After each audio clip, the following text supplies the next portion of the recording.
Muy buenas noches. Segunda parte de la entrevista con la doctora Claudia López, alcaldesa mayor de Bogotá. Anuncié, señora alcaldesa, anoche que la primera pregunta sería esa. ¿Por qué usted es tan fuerte, tan recia con los abusos que evidentemente ha cometido a algunos miembros de la policía y tan débil con los abusos que ciertamente también han cometido a algunos miembros de los manifestantes que se han convertido en vándalos? Pues ya mire, en primer lugar, tu pregunta me parece infundada y sesgada.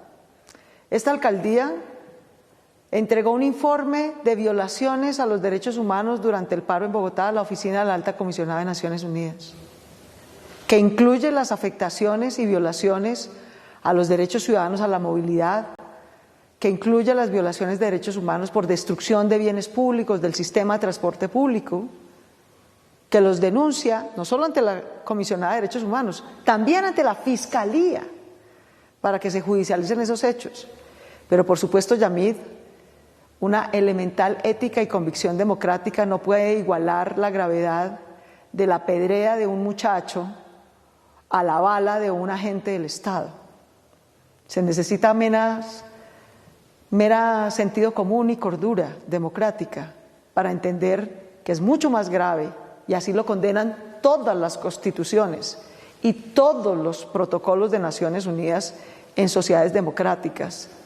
Los agentes del Estado tienen el monopolio de la fuerza, con la condición de que no abusarán de esa fuerza en contra de ciudadanos.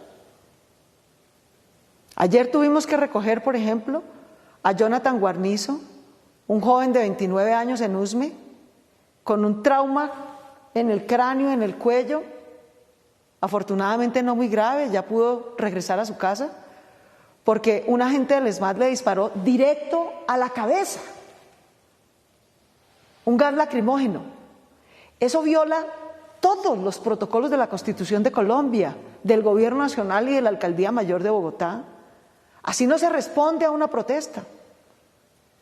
Si hay un acto de vandalismo y si hay un acto de violencia, el ESMAD puede intervenir para disolver ese acto de vandalismo, para disolver un bloqueo, pero tiene que hacerlo cumpliendo unos protocolos. Y uno elemental es no dispararle balas de goma a los ojos de los manifestantes, o no disparar aturdidoras o gases lacrimógenos directo al cuerpo de los manifestantes. Eso está en todos los protocolos. Y por supuesto que tenemos que denunciar ambas cosas y judicializar ambas cosas. La violencia y el vandalismo la he denunciado ante la Fiscalía y ante Naciones Unidas, pero también he denunciado los casos de abuso policial. Y también, Yamid, he denunciado los 15 intentos de homicidio que ha habido por parte de algunos ciudadanos violentos contra policías. En el transcurso de estas marchas, a 15 de nuestros policías los trataron de asesinar. A 14 de ellos los encerraron en un CAI, estando desarmados, justamente para que no hubiera riesgos de que con su arma de fuego atentaran contra la vida de algún ciudadano protestando. Se refugian en el CAI, se quedan allí y van hasta allá, atacan el CAI, rompen vidrios de seguridad,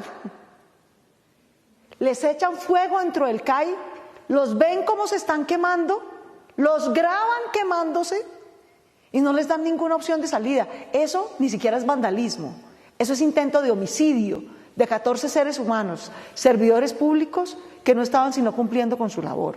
No tiene sentido ni es aceptable ni tratar de asesinar policías, como tenemos 15 casos de evidencia, ni es aceptable, e igualmente lo hemos denunciado, que miembros de la fuerza pública, algunos miembros de la fuerza pública, atenten contra los ojos o la cara o el cuerpo de manifestantes. Las democracias tienen que cumplir los protocolos de derechos humanos. Esa es una condición elemental de que les reconozcan con confianza y legitimidad a sus ciudadanos que ostenten el monopolio de la fuerza. Así es, señora alcaldesa, que la violencia no perjudica más a unos que a otros y que esa no debe ser el arma para la discusión. Usted ha visto, alcaldesa, que las cifras de la Defensoría en el sentido de que son mucho más los policías heridos que los civiles, ¿no es cierto? Esa cifra cambia todos los días, Yamid, porque mira, hasta el día de ayer, en el informe que entregamos con corte a antier a las Naciones Unidas, iban 380 policías heridos y 361 ciudadanos heridos. Eso fue hasta antier. Pero ayer hubo 24 ciudadanos civiles heridos, o sea que ya serían 385 ciudadanos en total, y hubo 5 policías heridos, o sea que serían 385 policías, digamos. Ayer las cifras desafortunadamente serían las mismas, pero es dramático. Es que no puede ser que en una manifestación ciudadana fruto del dolor de la pobreza, de una crisis social, tengamos cerca de 800 heridos. Ahora, gracias a los cambios, y quiero reconocerle eso, Yamid, la Policía Metropolitana de Bogotá, reconociendo la gravedad de lo que ocurrió el año pasado, ha hecho muchos cambios. Y yo le quiero agradecer al general Vargas, al general Gómez, al general Camacho de la Policía Metropolitana de Bogotá, porque he visto su esfuerzo, su compromiso desde septiembre del año pasado hasta hoy para evitar que se vuelva a producir homicidios, una masacre, disparos indiscriminados. De hecho, no ha habido ni un solo herido por arma de fuego en el transcurso de este mes de protesta. Ha sido mucho menos grave lo que ha ocurrido este mes de protesta que lo que ocurrió en un solo día en septiembre del año pasado.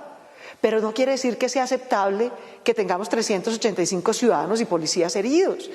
Eso tampoco debería ocurrir. Tenemos 33 ciudadanos con heridas faciales y en sus ojos. Tenemos 8 de esos 33 ciudadanos con heridas en sus ojos con riesgo de pérdida total de la visión. ¿Yo qué le digo a esos papás, Yamid? ¿Cómo le puedo uno explicar a un papá que su hijo salió a una protesta y vuelve sin un ojo? Eso es inaceptable en una democracia. Eso genera dolor, tensión, rabia, más confrontación. Por eso tenemos que comprometernos, insisto, por lo menos con esas 3 medidas. Por un lado, pedir perdón a las víctimas de abusos, de violencia, tanto de la policía como de la ciudadanía, y tener un compromiso de que no va a haber impunidad. Segundo, tener un plan de rescate social de la pobreza y de reactivación del desempleo. Esas 3 cosas, humildad para pedir perdón y que no haya impunidad, rescate social de la pobreza y reactivación del empleo, es lo que yo creo que en su conjunto nos puede dar salidas a la profunda crisis que estamos atravesando. Tengo entendido, señora alcaldesa, que el domingo habrá una marcha en Bogotá en contra de la violencia. ¿Cómo hacemos para que en esta polarización de fuerzas desaparezca la violencia? Pues Yamid, yo creo que se necesitan las 3 cosas que he venido insistiendo. La violencia que estamos teniendo es una violencia social, es una violencia fruto de tensiones, de confrontaciones, por un estallido social. Esa es la raíz. No tenemos un conflicto étnico. Por fortuna no tenemos un conflicto como el que hemos vivido en el pasado entre guerrillas y paramilitares. No tenemos el narcoterrorismo que vivimos hace unos años. Lo que tenemos es un estallido social, una violencia social, de confrontación por tensiones originadas por la exacerbación de la pobreza en un país que ya era muy pobre, de exacerbación del desempleo en un país que ya tenía desempleo y por lo tanto de exacerbación de la desigualdad que ya era muy importante. Pero también, Yamid, hay una polarización política y ese es un cuarto ingrediente que depende ya de los líderes públicos, de los líderes políticos, de los candidatos que aspiran a gobernar a Colombia. Yo sí quiero insistirle a todos y a todas las que aspiran a gobernar a Colombia que su receta para ganar las elecciones no puede ser infundir odio, dividir y polarizar, porque un candidato que gana con odio y polarización no va a poder gobernar, sea como sea que se llame, sea como sea la ideología que tenga. Señora doctora Claudia López, y muchas gracias por haber aceptado esta invitación para participar en este programa. Alcaldesa, muy amable, usted ha sido muy querida. Un abrazo, Yamit, muchas gracias por la oportunidad. Vamos a salir adelante. Vamos a salir adelante, no tengan la menor duda. De este momento difícil que estamos atravesando, vamos a salir adelante. Y a ustedes, televidentes, yo lo quedo así, señora alcaldesa. Mil gracias por su sintonía y los invitamos a continuar aquí en Noticentro 1. CMI.